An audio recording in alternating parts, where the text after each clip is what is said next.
আমার ভাইরা, আমার বন্ধুগণ, বাংলার জমিনে কোরআনে কারীমকে টিকিয়ে রাখার জন্য, কোরআনের খেদমত টিকিয়ে রাখার জন্য, কোরআনী আন্দোলন বাস্তবায়ন করার জন্য, কোরআনের শাসন আমার জমিনে বাস্তবায়ন করার জন্য, আমার দেশের সংসদ থেকে নিয়ে কোরআনে কারীমের বিধান দিয়ে সোনার বাংলাদেশ পরিচালিত হোক, এই জন্য যদি আলেম ওলামাগণ আরেকবার রক্ত দেওয়ার জন্য আহ্বান করে, ইসলামের পক্ষে, আল্লাহর দ্বীনের পক্ষে, জিহাদের পক্ষে রক্ত এবং জীবন দেওয়ার জন্য আলেম ওলামাগণ আহ্বান করেন, আল্লাহর পথে, দ্বীনের পথে, জান্নাতের পথে, আল্লাহর রাস্তায় কোন কোন ভাই রক্ত দিতে এবং জীবন দিতে প্রস্তুত আছেন? দুহাত তুলে আল্লাহকে দেখিয়ে দিন।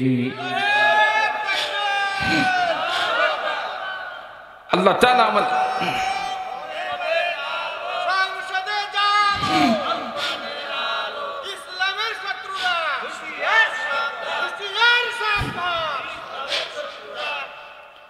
আমার ভাইরা, আমার বন্ধুগণ, যুগে যুগে কাফির মুশরিকরা ইসলামের বিরুদ্ধাচরণ করে গিয়েছে, এখনো পর্যন্ত কাফির মুশরিকরা ইসলামের বিরুদ্ধাচরণ করে যাচ্ছে। পরাজিত শক্তি যারা ইসলামকে পরাজিত করার হাজারো চেষ্টা করেছিল, আলেমদেরকে নির্যাতন করেছিল, আলেমদেরকে জেলে কারাগারে আবদ্ধ রেখে দিনে দিনে অত্যাচার করেছে, জুলুম করেছে, নির্যাতন করেছে, রিমান্ড দিয়েছিল। এমনকি তারা যখন ওযু করার জন্য পানি চেয়েছে, পানির পরিবর্তে তাদেরকে, আলেমদেরকে প্রসাব দেওয়া হয়েছিল। পান করার জন্য তৃষ্ণার্ত অবস্থায় যখন আলেমরা পানি চেয়েছিল, পানির পরিবর্তে মুখে প্রসাব করে দেওয়া হয়েছিল। ওই পরাজিত শক্তি আজকে তারা আবারও আমার দেশে প্রবেশ করার জন্য তারা স্বপ্ন দেখতেছে, দেশে আন্দোলন করার জন্য তারা স্বপ্ন দেখতেছে। মহাদেবপুরবাসীর কাছ থেকে একটি জিনিস জানতে চাই, আল্লাহ রাব্বুল আলামিন হাজারো রক্তের বিনিময়ে, আল্লাহ রাব্বুল আলামিন শত শত জীবনের পরিবর্তে আল্লাহ রাব্বুল আলামিন আপনাকে আমাকে স্বাধীন বাংলাদেশ দান করেছেন, স্বৈরাচার মুক্ত দান করেছেন।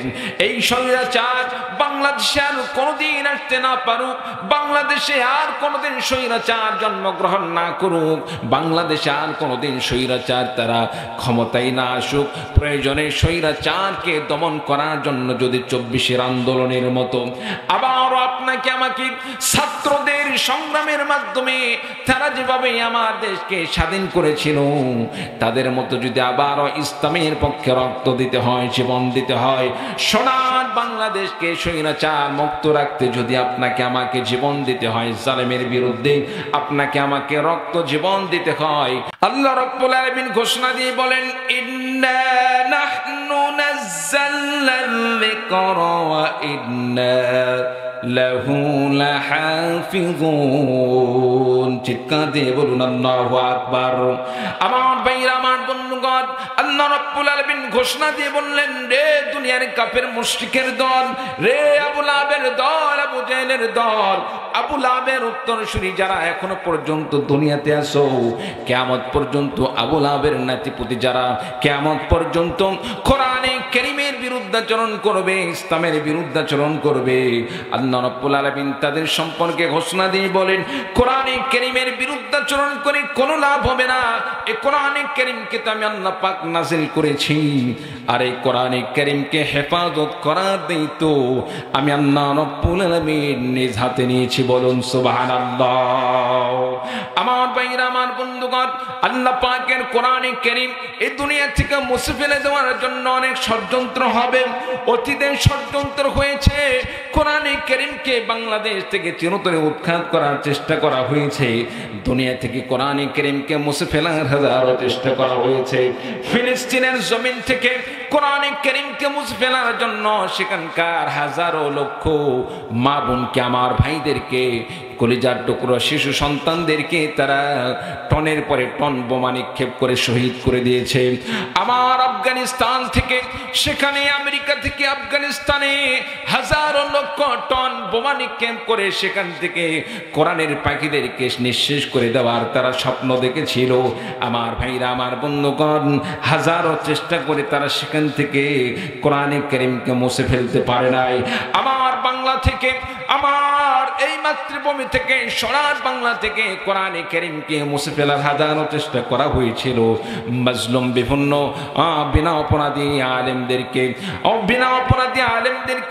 আল্লাহওয়ালাদেরকে বিনা অপরাধে নির্যাতন করা হয়েছিল, কারাগারে আবদ্ধ করা হয়েছিল, জুলুম করা হয়েছিল, নির্যাতন করা হয়েছিল। আলেমরা তাদের কাছে নতি স্বীকার করে নাই, নিজের জীবন কান্নার রাস্তায় কোরবানি করে দিই। সুতরাং দুনিয়াতে যারা আল্লাহ দেওয়া বিধান বাদ দিয়ে মানব রচিত বিধান দিয়ে সমাজ ব্যবস্থা পরিচালনা করে, যারা আল্লাহ দেওয়া বিধানকে অনুসরণ করতে পারে না, তারা প্রকৃতপক্ষে তারা মুসলমান না, তারা ইমানদার নয়। আল্লাহ দেওয়া বিধান বাদ দিয়ে মানব রচিত বিধানকে যারা পছন্দ করে, মানব রচিত বিধান দিয়ে যারা সমাজ পরিচালনা করে, মানব রচিত বিধান দিয়ে যারা রাষ্ট্র পরিচালনা করে, তারা প্রকৃতপক্ষে মুমিন হতে পারে না, হয় কাফের মুশরিক, নয়তো তারা মুনাফিক। আমার ভাইরা, আমার বন্ধুগণ, এই জন্য যারা কোরআনে কারীম আল্লাহ তাআলা দেওয়া বিধানকে অনুসরণ করে চলবে, আল্লাহর কোরআন মেনে চলবে, আল্লাহর কিতাব আসমানি আল্লাহ পাকের কিতাব সময়ের প্রতি বিশ্বাস স্থাপন করবে, কোরআনে কারীম দিয়ে যারা সমাজ ব্যবস্থা পরিচালনা করবে, কোরআনের প্রতি বিশ্বাস স্থাপন করবে, মুসলমান হবে। আল্লাহ পাক তাদের সম্পর্কে ঘোষণা দিয়ে বলেন, ইয়া ইবাদি লা খাউফুন আলাইকুমুল ইয়াওমা ওয়ালা আনতুম তাহজানুন। আল্লাহ রাব্বুল আলামিন বলেন, ইয়া ইবাদি লা খাউফুন আলাইকুমুল ইয়াওমা ওয়ালা আনতুম তাহজানুন।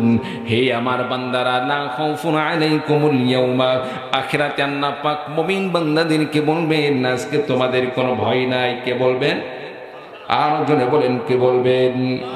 আল্লাহ বলবেন, তোমাদের কোন আজকে ভয় নাই, ওয়ালা আনতুম তাহজানুন, তোমাদের চিন্তার কোনো কারণ নেই। হাসরের ময়দানে আল্লাহ পাক বান্দাদেরকে লক্ষ্য করে করে এই কথা বলবেন। কাদেরকে? আল্লাযীনা আমানু বিআয়াতিনা ওয়া কানু মুসলিমিন, যারা আল্লাহর বাণীর প্রতি ঈমান আনয়ন করেছে এবং দুনিয়াতে মুসলমান ছিল। আল্লাহ রাব্বুল আলামিন তাদের সম্পর্কে বলেন, যারা কোরআনের প্রতি ঈমান আনলো এবং মুসলমান ছিল, যারা ঈমানদার ছিল, মুসলমান ছিল, তাদের কোনো ভয় নেই। আখিরাতে আল্লাহ পাক তাদেরকে বলবেন, তোমাদের কোনো চিন্তার কারণ নেই, তোমাদের টেনশনের কারণ নেই। উদখুলুল জান্নাতা আনতুম ওয়া আজওয়াজুকুম তুহবারুন। আল্লাহ বলবেন, বান্দারে যাও, তুমি জান্নাতের মধ্যে প্রবেশ করে নাও। তুমি একা নয়, তোমার সাথে সাথে তোমার পরিবার পরিজন স্ত্রীদেরকে সঙ্গে করে তোমার সাথে জান্নাতে নিয়ে যাও। বলুন সুবহানাল্লাহ। মা আগনা আনহু মালুহু ওয়া মা কাসাব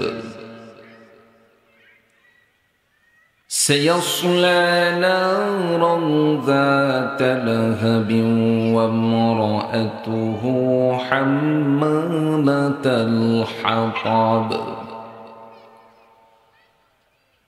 في جيدها حبل من مسد صدق الله العظيم إن الله وملائكته يصلون على النبي يا أيها الذين آمنوا صلوا عليه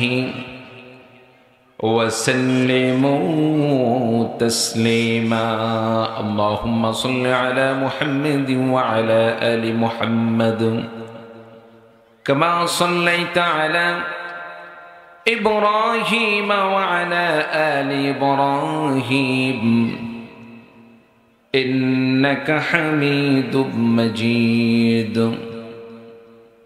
اللهم بارك على محمد وعلى آل محمد كما باركت على إبراهيم وعلى آل إبراهيم إنك حميد مجيد بلغ العلا بكماله كشف الدجى بجماله حسنت جميع خصاله صلوا عليه नहीं दो जहां में मिसाल मोहम्मद जमाले खुदा के कमाले मोहम्मद बलगल उला बिकमालिही कशफ दुजा बिजमालिही हसनत जमीउ खिसालिही सल्लु अलैहि व मोहम्मद ने आकर कुफ्र को मिटाया कुफ्र को मिटाकर सदाकत बताया बलगल उला बिकमालिही कशफत दुजा बिजमालिही हसनत जमीउ खिसालिही सल्लु अलैहि व आलिही कलिमा पढ़ो ला इलाहा इल्लल्लाह ला इलाहा इल्लल्लाह ला इलाहा इल्लल्लाह मुहम्मदुर রাসূলুল্লাহ সকলেই বলি সাল্লাল্লাহু আলাইহি ওয়াসাল্লাম। অধ্যকার দক্ষিণ দুলালপাড়া বাইতুল মামুর জামে মসজিদের উদ্যোগে আয়োজিত বিশাল এই ওয়াজ মাহফিলের সম্মানিত সভাপতি, আজকের মাহফিলের সম্মানিত প্রধান অতিথি, বিশেষ অতিথিবৃন্দ, মঞ্চে উপবিষ্ট নায়েব রাসূল দেগর উলামায়ে কেরামগণ, আমার সামনে উপবিষ্ট মুরাব্বিয়ানে ইজম, যুবক ভাইরা, পর্দানশীল মা ও বোনেরা, আসুন সবকিছুর শুরুতে আমরা সেই মহান মনিবের দরবারে কালিমাতুশ শুকর আদায় করি যে আল্লাহ পাক আপনাকে আমাকে দুনিয়ার সমস্ত কাজ থেকে ফারেক করে কোরআনের মাজলিসে জান্নাতি পরিবেশে আসার মতো বসার মতো তৌফিক দান করছেন। সেজন্য আমরা পড়ছি, সকলেই বলি আলহামদুলিল্লাহ। অসংখ্য দরুদ ও সালাম প্রেরণ করছে বিশ্ব নবীজির শানে, সকলেই পড়ি সাল্লাল্লাহু আলাইহি ওয়াসাল্লাম। জানতে চাই সম্মানিত মহাদেবপুরবাসী, আপনারা কেমন আছেন? আলহামদুলিল্লাহ রাব্বিল আলামিন। আল্লাহ পাক আমাকে অনেক ভালো রেখেছেন। থেকে সূরাতুল লাহাব থেকে কিছু আলোচনা করার চেষ্টা করব। আমা তাওফীকি ইল্লা বিল্লাহ। সম্মানিত উপস্থিতি, রাসূলুল্লাহ সাল্লাল্লাহু আলাইহি ওয়াসাল্লাম যখন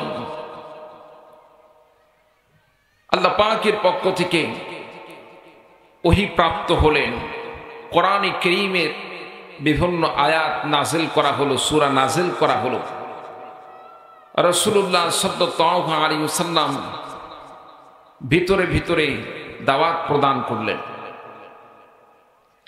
এক পর্যায়ে আল্লাহ পাকের পক্ষ থেকে এই দাওয়াতকে প্রকাশ্যে দাওয়াতের জন্য আল্লাহ রাব্বুল আলামিন ঘোষণা করলেন। আল্লাহ রাব্বুল আলামিন পবিত্র কোরআনে কারীমের মধ্যে আয়াত নাযিল করে জানিয়ে দিলেন, ওয়া আনযির আশীরাতাকাল আকরাবিন। আল্লাহ রাব্বুল আলামিন বললেন, নবী গো, ওয়া আনযির আশীরাতাকাল আকরাবিন, আপনার নিকটতম আত্মীয় স্বজন যারা আছে তাদেরকে আপনি আহ্বান করুন, তাদেরকে ভীতি প্রদর্শন করুন, আখিরাত সম্পর্কে তাদেরকে ভীতি প্রদর্শন করুন, জাহান্নাম সম্পর্কে ভীতি প্রদর্শন করুন। আল্লাহ রাব্বুল আলামিনের ভাষ্য মোতাবেক রাসূলুল্লাহ সাল্লাল্লাহু আলাইহি ওয়াসাল্লাম সাফা পাহাড়ের উপর আরোহণ করলেন। সকাল বেলা আরোহণ করার পরে নিজের নিকটতম আত্মীয় স্বজনদেরকে আমার নবীজি তাদেরকে লক্ষ্য করে করে আহ্বান করলেন, ইয়া সাবাহ। মক্কার সাধারণত একটি নিয়ম ছিল, মানুষ যখন বিপদে পড়ে যায়, মানুষ বিপদে পড়লে মানুষদেরকে বিপদ থেকে উদ্ধারের জন্য মানুষদেরকে যে আহ্বান করা হতো, এইরকম ভাবে ইয়া সাবাহ ইত্যাদি নামে ডাকা হইতো। নবীজি যখন পাহাড়ের চূড়াই থেকে ইয়া সাবাহ বলে আহ্বান করলেন, নিকটতম আত্মীয় স্বজন আবু লাহাব আর ইত্যাদি যারা ছিল সকলে উপস্থিত হয়ে গেলেন। নবীজির মেয়ে ইত্যাদি যারা ছিল সকলেই উপস্থিত হয়ে গেলেন। উপস্থিত হওয়ার পরে লক্ষ্য করে দেখলেন বিশ্বনবী সাল্লাল্লাহু আলাইহি ওয়াসাল্লাম আহ্বান করেছেন। আমার ভাইরা, আমার বন্ধুগণ, রাসূলুল্লাহ সাল্লাল্লাহু আলাইহি ওয়াসাল্লাম এইবার তাদেরকে লক্ষ্য করে বললেন, হে আমার কওমের লোকেরা শোনো, হে কুরাইশের লোকেরা শোনো, আমি যদি তোমাদেরকে বলি এই পাহাড়ের পাদদেশ থেকে মুহূর্তের মধ্যে একটি শত্রু দল তোমাদেরকে আক্রমণ করবে, আক্রমণ করার জন্য তারা তোমাদের পিছনে অপেক্ষা করছে, কখন যেন সকালে কিংবা সন্ধ্যায় তোমাদের প্রতি আক্রমণ করে আঘাত করে বসে, আমি যদি তোমাদেরকে এই কথা বলি তোমরা কি বিশ্বাস করবে? সকলে এক বাক্যে বললেন, এক বাক্যে ঘোষণা দিয়ে দিলেন, যেই মানুষকে দীর্ঘ 40টি বছর পর্যন্ত আমরা কোনোদিন মিথ্যা কথা বলতে দেখি নাই, আজকে সে ব্যক্তি কোনোদিন মিথ্যা কথা বলতে পারে না। আমরা নির্দ্বিধায় বিশ্বাস করে নিলাম, আমরা ঘোষণা করে নিলাম, আপনি যদি এই কথা বলেন শত্রুপক্ষ আমাদেরকে আঘাত করার জন্য তারা অপেক্ষা করছে, নির্দ্বিধায় আমরা বিশ্বাস করতে পারি আপনার কথা সত্য, বলুন সুবহানাল্লাহ। সকলেই বলল, আপনার কথা কোনোদিন মিথ্যা হতে পারে না, কারণ এ যাবৎ পর্যন্ত কোনোদিন আপনার কথা আমরা মিথ্যা পাই নাই, বলুন সুবহানাল্লাহ।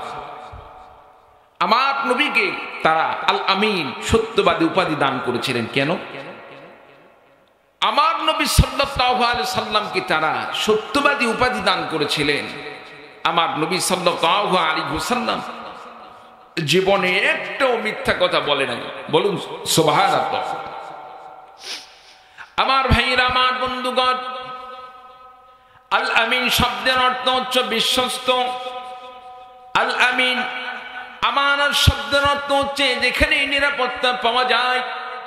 আমার নবী সাল্লাল্লাহু আলাইহি সাল্লাম তিনি হলেন বিশ্বস্ত, সত্যবাদী। নবীজি জীবনে কোনোদিন মিথ্যা কথা বলেন নাই। এমনকি রাসূলুল্লাহ সাল্লাল্লাহু আলাইহি সাল্লামকে তারা এত বিশ্বাস করত, এত তারা নবীজির কাছে আমানত মনে করত। রাসূলুল্লাহ সাল্লাল্লাহু আলাইহি সাল্লামকে তারা এত বিশ্বাস করত, এমনকি কাফের মুশরিকরা পর্যন্ত তাদের সম্পদগুলোকে নিজেদের আত্মীয় স্বজনের কাছে, মা হয়ে সন্তানের কাছে, সন্তান হয়ে মায়ের কাছে, স্বামী হয়ে স্ত্রীর কাছে, স্ত্রী হয়ে স্বামীর কাছে, নিজের জিনিসকে আমানত রাখাকে যে পরিমাণ তারা নিরাপদ মনে করত না, তার চাইতে বেশি নিরাপদ মনে করত আমার নবীজির কাছে কোন জিনিসকে গচ্ছিত রাখা, আমানত রাখা। যার কারণে এমনকি আমার রাসূল সাল্লাল্লাহু আলাইহি সাল্লাম যখন হিজরত করলেন, হিজরত করার সময় রাসূলুল্লাহ সাল্লাল্লাহু আলাইহি সাল্লাম আমার নবী বিশ্ব নবী সাল্লাল্লাহু আলাইহি সাল্লাম হযরত আলী রাদিয়াল্লাহু তাআলা আনহুকে নিজের বিছানায় শায়িত করে রাসূলুল্লাহ সাল্লাল্লাহু আলাইহি সাল্লাম তিনি হিজরত করলেন। আর আলীকে বলে দিলেন, আলী রে, সকাল হয়ে যাওয়ার পরে এই সমস্ত কাফের মুশরিকরা যারা আমার কাছে মালগুলো আমানত রেখেছিল, এই আমানতের জিনিসগুলো প্রত্যেকের কাছে পৌঁছে দেবে। প্রত্যেকের কাছে পৌঁছে দেওয়ার পর তুমি হিজরত করে মদিনায় চলে আসবে। আমার নবী কেমন আমানতদার ছিল, কেমন বিশ্বস্ত ছিলেন, তাদের কাছে কেমন তাদের অন্তরে জায়গা ছিল, আমার নবীজির বিশ্বাস সম্পর্কে তাদের কেমন ধারণা ছিল।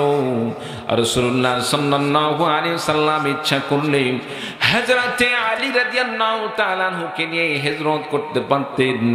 তাদের আমানতের মাল তাদের কাছে না দিয়ে রাসূলুল্লাহ সাল্লাল্লাহু আলাইহি সাল্লাম হিজরত করে চলে যাইতে পারতেন, তাদের সম্পদকে সঙ্গে নিয়ে যাইতে পারতেন, কিন্তু রাসূলুল্লাহ সাল্লাল্লাহু আলাইহি সাল্লাম এমন একটি ইতিহাস গড়লেন, রাসূলুল্লাহ সাল্লাল্লাহু আলাইহি সাল্লাম আমানতের এমন একটি দৃষ্টান্ত স্থাপন করলেন, কিয়ামত পর্যন্ত যখন মানুষেরা রাসূলুল্লাহ সাল্লাল্লাহু আলাইহি সাল্লামের আমানত সম্পর্কে ইতিহাস পড়বে, তারা সকলেই এই কথা বলতে বাধ্য হবে, রাসূলুল্লাহ সাল্লাল্লাহু আলাইহি সাল্লামের চাইতে আমানতদার সত্যবাদী মানুষ আর দুনিয়াতে কেউ হতে পারে না। বলুন সুবহানাল্লাহ।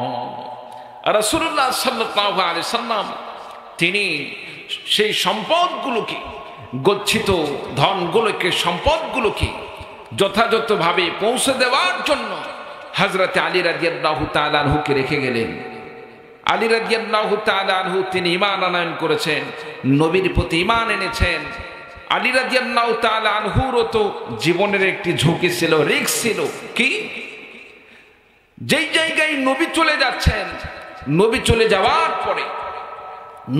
যাওয়ার পরে রাসূলুল্লাহ সাল্লাল্লাহু আলাইহি সাল্লামের বিদায়ের পরে, রসুল যাওয়ার পরে আমি একজন রসুলের আদর্শ অনুসারী, রসুলের মতের অনুসারী, আমি এখানে থাকলে যারা রসুলকে হত্যা করার জন্য ষড়যন্ত্র করেছিল, তারা তো ইচ্ছা করলে আমি আলীকেও হত্যা করে ফেলে দিতে পারে।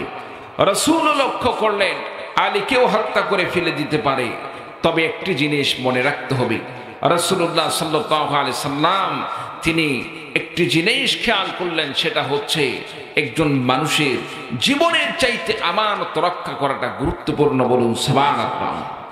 হযরত আলী রাদিয়াল্লাহু তাআলা আনহু চিন্তা করলেন, রাসূলুল্লাহ সাল্লাল্লাহু আলাইহি সাল্লামকে রক্ষা করতে গিয়ে যদি নবীর জন্য আমার জীবনটা কুরবানি হয়ে যায়, আমার জীবনটা বড় ধন্য হয়ে যাবে। বলুন সুবহানাল্লাহ। যার কারণে আলী রাদিয়াল্লাহু তাআলা আনহু নির্দ্বিধায় সেখানে থেকে গেলেন, কোন প্রকার চিন্তা করলেন না, টেনশন করলেন না। জীবন তো আল্লাহ তাআলা দান করেছেন, আল্লাহ এবং আল্লাহ রাসূলের পথে যদি জীবন কুরবানি হয়ে যায়, এটাই হচ্ছে জীবনের সবচেয়ে বড় চাওয়া পাওয়া। বলুন সুবহানাল্লাহ। আমার ভাইরা, আমার বন্ধুগণ, রাসূলুল্লাহ সাল্লাল্লাহু আলাইহি সাল্লাম হিজরতের সময় পর্যন্ত আমার নবী বিশ্ব নবী সাল্লাল্লাহু আলাইহি সাল্লাম হিজরতের সময় জীবনের রিস্ক নিয়ে হলেও হযরত আলী রাদিয়াল্লাহু তাআলা আনহুকে তাদের কাছে আমানতের মাল পৌঁছানোর জন্য আমার নবী বিশ্ব নবী সাল্লাল্লাহু আলাইহি সাল্লাম আলী রাদিয়াল্লাহু তাআলা আনহুকে দায়িত্ব দিয়ে দিলেন। আমার ভাইরা, আমার বন্ধুগণ, যেই মানুষের এমন আমানতদার হতে পারে, যেই মানুষ, সেই মানুষ তো স্বাভাবিকভাবে নিজের মা বাবা, সন্তান সন্তান ইত্যাদির চাইতে নিজের কাছে প্রিয় হতে পারে। যার কারণে আরবের কাফের মুশরিকরা নিজের সন্তানদেরকে যে পরিমাণ বিশ্বাস করতো না, নিজের পরিবারকে যে পরিমাণ বিশ্বাস করতো না, তার চাইতে বেশি বিশ্বাস করত আমার নবী, আপনার নবী, বিশ্ব নবী মুহাম্মদুর রাসূলুল্লাহ সাল্লাল্লাহু আলাইহি সাল্লামকে। বলুন সুবহানাল্লাহ। সকল মানুষ বলে ফেলল, আপনি কোনোদিন মিথ্যা কথা বলেন নাই, সুতরাং আপনার কথা মিথ্যা হতেই পারে না। আপনি যদি বলেন পাহাড়ের পেছন থেকে কাফের দল শত্রুপক্ষ আক্রমণ করবে, এটা নির্দ্বিধায় সত্য, মিথ্যা হওয়ার কিছু নেই। রাসূলুল্লাহ সাল্লাল্লাহু আলাইহি সাল্লাম তাদের ঈমান পরীক্ষা করলেন, আমার প্রতি তাদের আস্থা কেমন হয়েছে, আমার প্রতি তাদের বিশ্বাস কেমন অর্জন হয়েছে, আমার কথা তারা মানবে কি মানবে না। বলুন সুবহানাল্লাহ। আমার ভাইরা, আমার বন্ধুগণ, এরপরে রাসূলুল্লাহ সাল্লাল্লাহু আলাইহি সাল্লাম এই কাফেরের দল নিজের নিকটতম আত্মীয়স্বজন যারা সেখানে উপস্থিত হয়েছিল সকলকে দাওয়াত দিয়ে দিলেন, সকলকে আখিরাত সম্পর্কে, নবীজি আখিরাত সম্পর্কে তাদের ভীতি প্রদর্শন করলেন, জাহান্নাম সম্পর্কে ভীতি স্থাপন করলেন। আমার ভাইরা, আমার বন্ধুগণ, নবীজি দিনের দাওয়াত দিয়ে দিলেন, তোমরা ঈমান আনয়ন করো, যদি আল্লাহকে বিশ্বাস না করো, ঈমান আনয়ন না করো, আখিরাতে তোমাদের জন্য জাহান্নাম অপেক্ষা করছে। বলুন নাউযুবিল্লাহ। আল্লাহর প্রতি বিশ্বাস স্থাপন করো, আখিরাতের প্রতি বিশ্বাস স্থাপন করো। আমি আল্লাহ পাকের পক্ষ থেকে প্রেরিত রসূল, আল্লাহ পাক আমার প্রতি ওহী নাযিল করেন, আমি আল্লাহর রসূল, আমাকে বিশ্বাস করো। সম্মানিত উপস্থিতি, নবীজি যখন এইভাবে দাওয়াত প্রদান করলেন, কিছু মানুষ ঈমান আনয়ন করলো, ইসলাম গ্রহণ করলো। যারা সৌভাগ্যশীল তারা নির্দ্বিধায় তারা রসুলকে রসুল হিসাবে, নবী হিসাবে মেনে নিল। কিন্তু যাদের নসিব খারাপ, বদনসিব, তারা রসুলকে রসুল হিসাবে মানতে পারল না। যেমন আবু লাহাবের মতো লোক রসুলকে লক্ষ্য করে বললেন, আলিহাদা জামাআতানা ইয়া মুহাম্মদ, হে মুহাম্মদ তুমি কি এই জন্য আমাদেরকে ডাক দিয়েছো? তাব্বান লাকা ইয়া মুহাম্মদ আলিহাদা জামাআতানা, হে মুহাম্মদ তোমার হাত দয় ধ্বংস, এই জন্যই কি আমাদেরকে আহ্বান করেছো? বলুন নাউযু বিল্লাহ। রসুলের জন্য সে ধ্বংস কামনা করলো। কত বড় বদনসিব! আমার ভাইরা, আমার বন্ধুগণ, আবু লাহাব যখন আমার নবী বিশ্বনবী মুহাম্মদুর রাসূলুল্লাহ সাল্লাল্লাহু আলাইহি ওয়াসাল্লামকে নিয়ে এইরকম সে বদদোয়া করল, নবীজির হাত ধ্বংস হয়ে যাক। যখন এই কথা বলল, আল্লাহ রাব্বুল আলামিন ঘোষণা দিয়ে দিলেন, নবীজি ধ্বংস হবে না, বরং যে আবু লাহাব নবীজির সম্পর্কে ধ্বংস কামনা করেছে, আল্লাহ পাক সেই আবু লাহাব সম্পর্কে আল্লাহ রাব্বুল আলামিন সূরাতুল লাহাব নাযিল করে দিলেন। তাব্বাত ইয়াদা আবি লাহাবিন ওয়া তাব মা আগনা আনহু মালুহু ওয়া মা কাসাব। চিৎকার দিয়ে বলুন আল্লাহু আকবার। আমার ভাইরা, আমার বন্ধুগণ, আল্লাহ রাব্বুল আলামিন জানিয়ে দিলেন, তাব্বাত ইয়াদা আবি লাহাবিন ওয়া তাব, যে আবু লাহাব আমার নবীর জন্য ধ্বংস কামনা করেছিল, নবীজি তো ধ্বংস হবে না, বরং যে আবু লাহাব নবীর জন্য ধ্বংস কামনা করেছিল, ওই আবু লাহাব সে নিজেই ধ্বংস হয়েছে, এবং আবু লাহাবের দুই হাত ধ্বংস হয়ে যাবে এবং সে নিজেও ধ্বংস হয়ে গিয়েছে। তাব্বাত ইয়াদা আবি লাহাবিন ওয়া তাব, আবু লাহাবের দুই হাত ধ্বংস এবং সে নিজেই ধ্বংস হয়ে যাক। আমার ভাইরা, আমার বন্ধুগণ, আল্লাহ রাব্বুল আলামিন আবু লাহাবের ধ্বংস সম্পর্কে ঘোষণা করে দিলেন। এরপরে আল্লাহ রাব্বুল আলামিন জানিয়ে দিলেন, মা আগনা আনহু মালুহু ওয়া মা কাসাব। আবু লাহাবের অনেক সম্পদ ছিল, মা আগনা আনহু মালুহু, তার যে ধন সম্পদ ছিল, অনেক সম্পত্তির মালিক ছিল। আবু লাহাব কথায় কথায় সম্পদের বড়াই দেখাতো। মা আগনা আনহু মালুহু ওয়া মা কাসাব, আবু লাহাবের সম্পদগুলো কোনো কাজে দেয় নাই। আবু লাহাবের যে সন্তান সন্ততিগুলো ছিল, এই সমস্ত সন্তান সন্ততিগুলো কোনো প্রকার কাজে দেয় নাই, সবগুলো ধ্বংস হয়েছে। বলুন নাউযু বিল্লাহ। সম্মানিত উপস্থিতি, আবু লাহাব কথায় কথায় সম্পদের বড়াই দিত।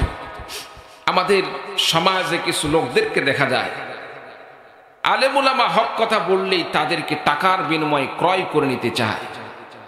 ওরা কিনতে কয় টাকা লাগবে দেখতো, এইরকম ঘোষণা করত। দেখবেন আপনাদের সমাজ, আপনাদের এলাকায় কোনো আলেম যদি ভালো কথা বলে, হক কথা বলে, সমাজে কোনো যদি অন্যায়কারী নেতা থাকে, তার বিরুদ্ধে কোনো কথা গেলে লোক লেগে দিত, তাকে যেভাবেই হোক মাইনাস করো, যেভাবেই হোক তাকে কন্ট্রোলের মধ্যে নিয়ে আসো। সে কয় টাকা চায়? কি বলেন, ঠিক কিনা? সম্মানিত উপস্থিতি, যারা দুনিয়ার লোভে লোভী, তার সামনে দেখা যাচ্ছে 50,000 1 লাখ টাকা দিলে মনে করে আমি তো পেয়ে গেছি, আর কি লাগে। অটোমেটিক সত্যবাদী, তাদেরকে টাকার বিনিময়ে কখনো কিনা সম্ভব হয় না। চিৎকার দিয়ে বলুন ঠিক কিনা? মুফতি আমিন রহিমাহুল্লাহ তাআলা, এইরকম আরো অনেক আলেম ওলামা দুনিয়া থেকে বিদায় নিয়ে চলে গেছেন। আল্লামা জুনাইদ বাবুনগরী রহিমাহুল্লাহ তাআলা, হুজুরকে অফার কম দেওয়া হয় না, আতাত করার জন্য অনেক চেষ্টা করা হয়েছিল, কিন্তু টাকার বিনিময়ে হুজুরকে ক্রয় করা যায় না। সম্মানিত উপস্থিতি, যারা সৎ ব্যক্তি, নেককার ব্যক্তি, তারা কোনোদিন টাকার কাছে বিক্রয় হয়ে যায় না, সবসময় নীতির উপর তারা অটল থাকে।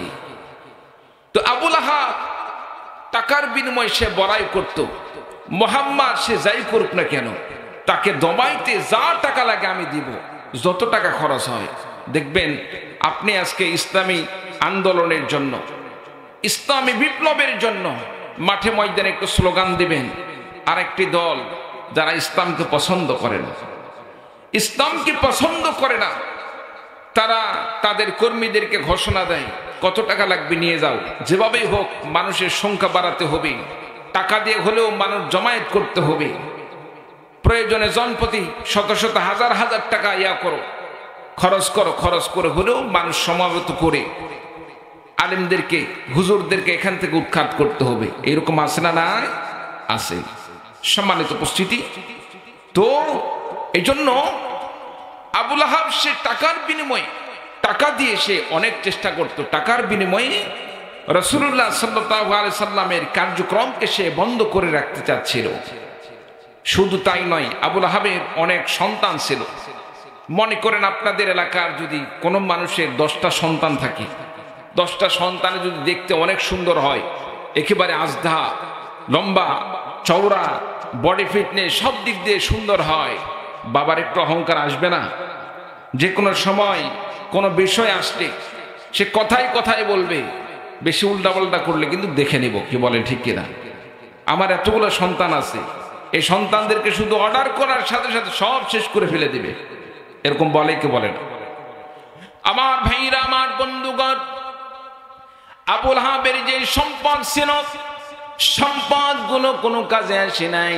শুধু সম্পদ নয়, আবু লাহাব কান্না রব্বুল আলামিন অনেক সন্তান দান করেছিলেন, যে সন্তানগুলো অনেক শক্তিশালী, সন্তানদের একটি জামাত ছিল বিশাল বড়। আমাদের দেশের অনেক নেতাদেরকে দেখা যায়, যেমন ঢাকার কিছু বড় বড় নেতাদেরকে দেখা যায়, এক একটি সন্তান এক একটি এলাকাকে তারা কন্ট্রোল করে, আছে না নাই? মিস্টার হাজী সেলিম নাম রাখছে হাজী সেলিম, কিন্তু ছেলেরা এক একটা জায়গাকে তারা কন্ট্রোল করে। এইরকম কত আছে আমার ভাইরা, আমার বন্ধুগণ। এইরকম আবু জেহেল, আবু লাহাব তারা সন্তানদেরকে দিয়ে তারা এলাকাকে তারা কন্ট্রোল করত। তারা নিজের পাওয়ার খাটিয়ে নিজের কন্ট্রোলের মধ্যে সমাজ রাখতো, তারা যা করবে তাই। আমার নবী সাল্লাল্লাহু আলাইহি ওয়াসাল্লামের দাওয়াতকে প্রতিহত করার জন্য, রাসূলুল্লাহ সাল্লাল্লাহু আলাইহি ওয়াসাল্লামকে ইসলাম প্রচার করা থেকে বিরত রাখার জন্য তার হাজারো চেষ্টা চালিয়ে গিয়েছিল, কিন্তু আল্লাহ রাব্বুল আলামিন ঘোষণা দিয়ে দিলেন, মা আগনা আনহু মালুহু ওয়া মা কাসাবু। আবু লাহাব যা কামাই করেছে, তার যে সম্পদ, এই সম্পদ দিয়ে সে তার কোনো কাজে আসবে না। ওয়া মা কাসাব, এবং তার যে সন্তান সন্ততি ছিল, সন্তান সন্ততি এবং সম্পদ দিয়ে আবু লাহাব নিজের জীবনকে রক্ষা করতে পারবে না। কার ঘোষণা? জোরে বলেন কার? আল্লাহ পাকের ঘোষণা। সম্মানিত উপস্থিতি, সূরাতুল লাহাব নাজিল হওয়ার পরে 8 বছরের মাথায় বদর যুদ্ধ আসলো। বদর যুদ্ধে কাফিরদের অধিকাংশ লিডারগুলো মারা গেল। আবু লাহাব কোনো মতো সেই যুদ্ধ থেকে ফিরে বাড়িতে যায়। 1 সপ্তাহের মাথায় আল্লাহ রাব্বুল আলামিন আবু লাহাবের গায়ে এমন কিছু রোগ দান করলেন, ফসকা জাতীয়। আমাদের এলাকায় বসন্ত বলে, আছে না? বসন্ত রোগ আছে না? বসন্ত হলে মানুষ কিন্তু তার পাশে ভিড়ে না। কেন? আমাদের বিশ্বাস, এইরকম ধারণা আসে, তার কাছে গেলে, তার বাতাস লাগলে পর্যন্ত সে রোগটা পার হয়ে আসবে, ছোঁয়াচা ইত্যাদি, এরকম আমাদের ধারণা। কিন্তু একটি জিনিস মনে রাখতে হবে, রোগ দেওয়ার মালিক কে? জোরে বলেন কে? আল্লাহ পাক। সম্মানিত উপস্থিতি, সেই সময় আবু লাহাবের গায়ে যখন এইরকম বসন্ত রোগ হলো, শ্বাস আপনার এই ফসকা রোগটা হলো, আস্তে আস্তে পুরা শরীরে পচন ধরে গেল। নিজের পরিবারের লোক, আত্মীয় স্বজন কেউ তার কাছে ভিড়ে না, কারণ সকলেরই একটি ধারণা, আমরা যদি সেখানে যাই, তার কাছ থেকে যদি আমাদের এই রোগটা পার হয়, আমরাও মারা যাব, এই বিশ্বাসটি তার কাছে কেউ ভিড়ত না। এমন একটি সময় দেখা গেল আবু লাহাবের গায়ে ফসকা হওয়ার পরে এই রোগটি প্রকাশ পাওয়ার পরে অল্প সময়ের মধ্যে আবু লাহাব দুনিয়া থেকে বিদায় নিয়ে চলে গেল। আমার ভাইরা, আমার বন্ধুগণ, আবু লাহাবের ইন্তেকাল হয়ে গেল। আবু লাহাবের লাশ কেউ সেখান থেকে হটায় না, কেউ সরায় না, কেউ দাফন করে না। কারণ প্রত্যেকের একটি চিন্তা, তার পরিবার পরিজনের লোকের একটি চিন্তা, আমরা যদি তার কাছে ফিরি, তাকে যদি আমরা দাফন কাফন করি, তার কাছ থেকে এই রোগটি যদি আমাদের গায়ে যদি আবার পার হয়ে আসে, আমরাও তো মারা যাব। এই জন্য কেউ তার কাছে ভিড়তে লাগলো না। আমার ভাইরা, আমার বন্ধুগণ, এক পর্যায়ে এমন অবস্থা হলো,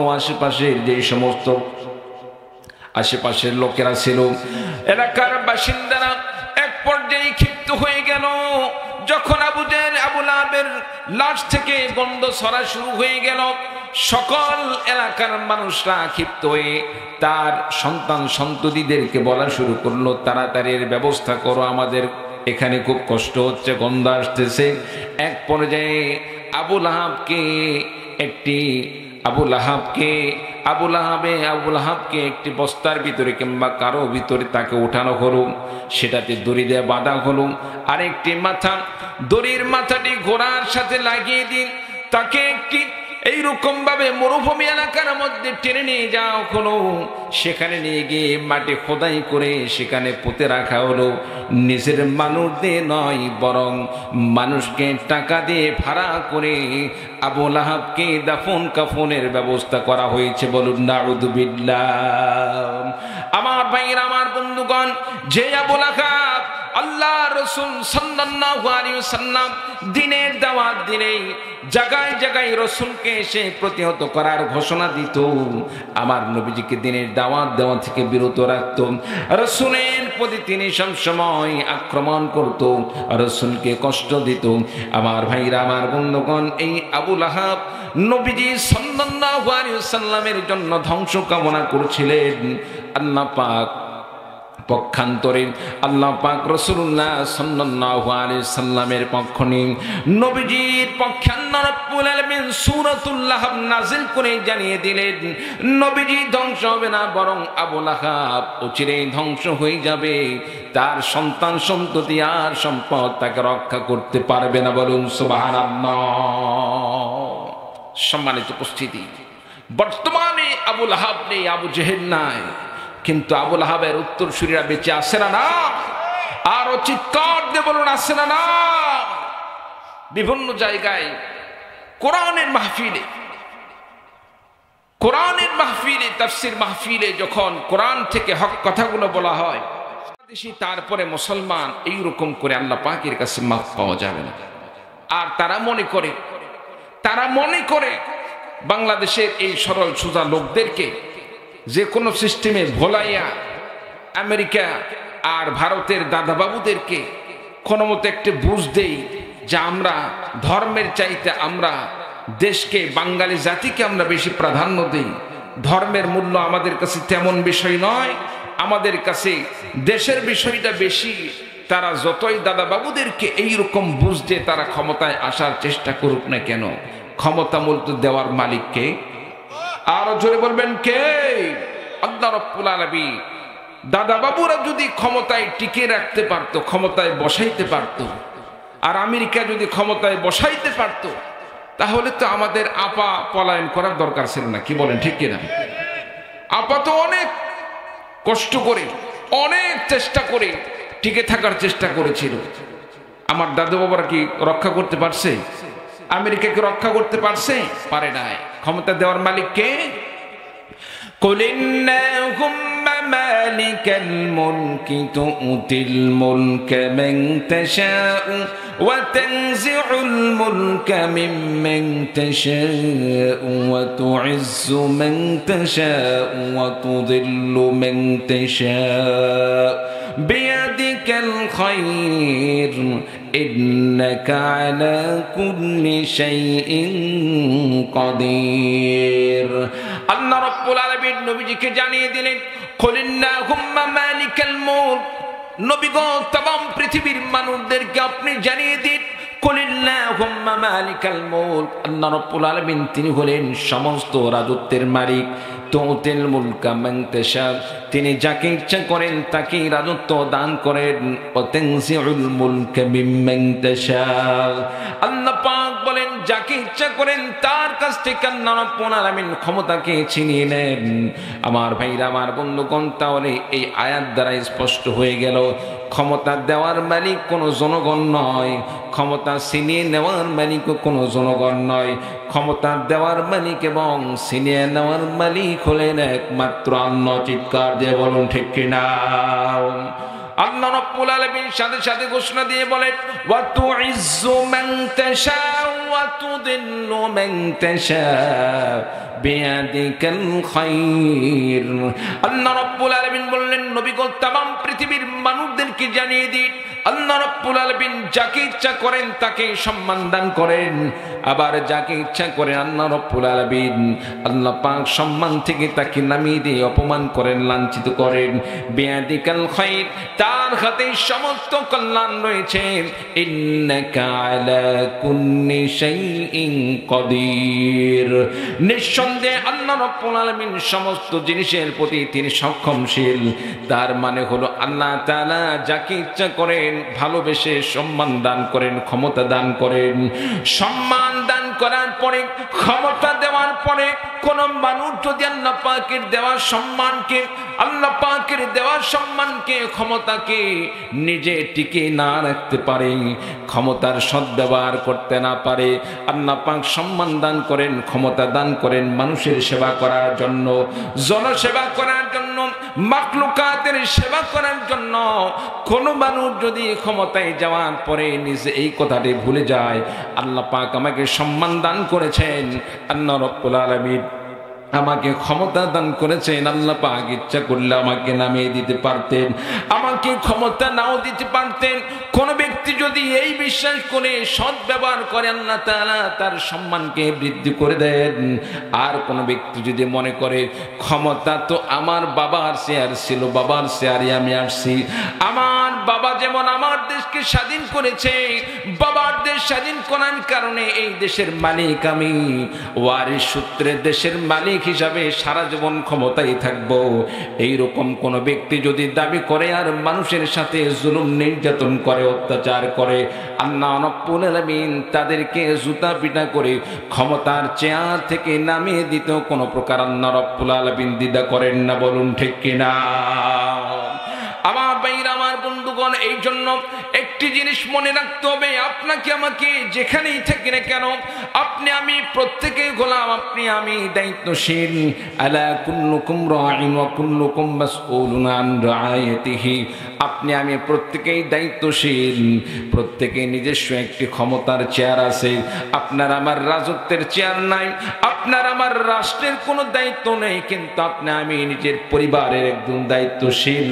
পরিবারের দায়িত্বশীল হওয়া সত্ত্বেও যদি পরিবার সম্পর্কে আপনি আমি যদি পরিবারকে সৎ পথে না চালাই, পরিবারকে যদি অন্যায় পথে চালাই, আল্লাহ রাব্বুল আলামিন ঠিক তেমনি ভাবে আপনাকে আমাকেও লাঞ্ছিত করবেন। বলুন নাউযুবিল্লাহ। সম্মানিত উপস্থিতি, এই জন্য আপনাকে আমাকে সৎ পথে চলতে হবে, অন্যায় পথ থেকে আপনাকে আমাকে বিরত থাকতে হবে। আবু লাহাব, আবু জেহেল তারা মনে করেছিল রাসূলুল্লাহ সাল্লাল্লাহু আলাইহি সাল্লামের সাথে, তারা নবীজির সাথে অসৎ ব্যবহার করে, রাসূলের প্রতি নির্যাতন করে, জুলুম করে, অত্যাচার করবে। আল্লাহর দ্বীনের বাতিকে, কোরআনের বাতিকে তারা নিভিয়ে দিবে। তারা কি কোরআনের বাতিকে নিভাইতে পেরেছে? পারে নাই। কারণ কোরআনে কারীমকে নাযিল করেছেন কে? জোরে বলুন কে? কোরআন কার বাতি? আল্লাহর বাতি। আল্লাহ রাব্বুল আলামিন ঘোষণা দিয়ে বলেন ইন্না নাহনু নাযালনা যিকরা ওয়া ইন্না লাহু লাহাফিজুন। চিৎকার দিয়ে বলুন আল্লাহু আকবার। আমার ভাইরা, আমার বন্ধুগণ, আল্লাহ রাব্বুল আলামিন ঘোষণা দিয়ে বললেন, রে দুনিয়ার কাফের মুশরিকের দল, রে আবু লাহাবের দল, আবু জেহেলের দল, আবু লাহাবের উত্তরসূরি যারা এখনো পর্যন্ত দুনিয়াতে আছো, কিয়ামত পর্যন্ত আবু লাহাবের নাতিপুতি যারা কিয়ামত পর্যন্ত কোরআনে কারীমের বিরুদ্ধাচরণ করবে, ইসলামের বিরুদ্ধাচরণ করবে, আল্লাহ রাব্বুল আলামিন তাদের সম্পর্কে ঘোষণা দিয়ে বলেন, কোরআনে কারীমের বিরুদ্ধাচরণ করে কোনো লাভ হবে না। এই কোরআনে কারীমকে তো আমি আল্লাহ পাক নাযিল করেছি, আর এই কোরআনে কারীমকে হেফাজত করার দায়িত্ব আমি আল্লাহ রাব্বুল আলামিন নিজ হাতে নিয়েছি। বলুন সুবহানাল্লাহ। আমার ভাইরা, আমার বন্ধুগণ, আল্লাহ পাকের কোরআনে কারীম এই দুনিয়া থেকে মুছে ফেলে দেওয়ার জন্য অনেক ষড়যন্ত্র হবে, অতীতে ষড়যন্ত্র হয়েছে। কোরআনে কারীমকে বাংলাদেশ থেকে চিরতরে উৎখাত করার চেষ্টা করা হয়েছে, দুনিয়া থেকে কোরআনে কারীমকে মুছে ফেলার হাজারো চেষ্টা করা হয়েছে। ফিলিস্তিনের জমিন থেকে কোরআনে কারীমকে মুছে ফেলার জন্য সেখানকার হাজারো লক্ষ মা বোনকে, আমার ভাইদেরকে, কলিজার টুকরো শিশু সন্তানদেরকে তারা টনের পরে টন বোমা নিক্ষেপ করে শহীদ করে দিয়েছে। আমার আফগানিস্তান থেকে, সেখানে আমেরিকা থেকে আফগানিস্তানে হাজারো লক্ষ টন বোমা নিক্ষেপ করে সেখান থেকে কোরআনের পাখিদেরকে নিঃশেষ করে দেওয়ার তারা স্বপ্ন দেখেছিল। আমার ভাইরা, আমার বন্ধুগণ, হাজারো চেষ্টা করে তারা সেখান থেকে কোরআনে কারীমকে মুছে ফেলতে পারে নাই। আমার বাংলা থেকে, আমার এই মাতৃভূমি থেকে, সোনার বাংলা থেকে কোরআনে কারীমকে মুছে ফেলার হাজারো চেষ্টা করা হয়েছিল। মাজলুম বিভিন্ন বিনা অপরাধী আলেমদেরকে, আল্লাহওয়ালাদেরকে বিনা অপরাধে নির্যাতন করা হয়েছিল, কারাগারে আবদ্ধ করা হয়েছিল, জুলুম করা হয়েছিল, নির্যাতন করা হয়েছিল। আলেমরা তাদের কাছে নতি স্বীকার করে নাই, নিজের জীবন কান্নার রাস্তায় কোরবানি করে দিয়েছে, অত্যাচার করেছে। তারাই আজকে দেশ থেকে, তারা এক পর্যায়ে দেশ থেকে তারা বিতাড়িত হয়েছে, পলায়ন করতে বাধ্য হয়েছে। যারা কোরআন প্রেমিক, কোরআনের খাদেম, এখনো পর্যন্ত তারা কোরআনের মাঠে, আল্লাহর জমিনে কোরআনের খেদমত তারা চালিয়ে যাচ্ছে। বলুন ঠিক কিনা? আমার ভাইরা, আমার বন্ধুগণ, বাংলার জমিনে কোরআনে কারীমকে টিকিয়ে রাখার জন্য, কোরআনের খেদমত টিকিয়ে রাখার জন্য, কোরআনী আন্দোলন বাস্তবায়ন করার জন্য, কোরআনের শাসন আমার জমিনে বাস্তবায়ন করার জন্য, আমার দেশের সংসদ থেকে নিয়ে কোরআনে কারীমের বিধান দিয়ে সোনার বাংলাদেশ পরিচালিত হোক, এই জন্য যদি আলেম ওলামাগণ আরেকবার রক্ত দেওয়ার জন্য আহ্বান করে, ইসলামের পক্ষে, আল্লাহর দ্বীনের পক্ষে, জিহাদের পক্ষে রক্ত এবং জীবন দেওয়ার জন্য আলেম ওলামাগণ আহ্বান করেন, আল্লাহর পথে, দ্বীনের পথে, জান্নাতের পথে, আল্লাহর রাস্তায় কোন কোন ভাই রক্ত দিতে এবং জীবন দিতে প্রস্তুত আছেন? দুহাত তুলে আল্লাহকে দেখিয়ে দিন। আল্লাহ তাআলা আমাদের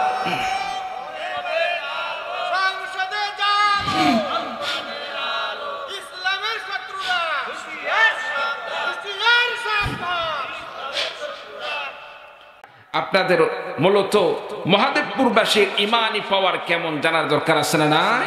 রাজি আছেন তো ইনশাআল্লাহ? লিল্লাহি তাকবীর, নারায়ে তাকবীর, আল কোরআনের আলো, আল হাদিসের আলো, কোরআন সুন্নাহ যেখানে, আলেম ওলামা যেখানে, সুদ ঘোষ যেখানে, নারায়ে তাকবীর।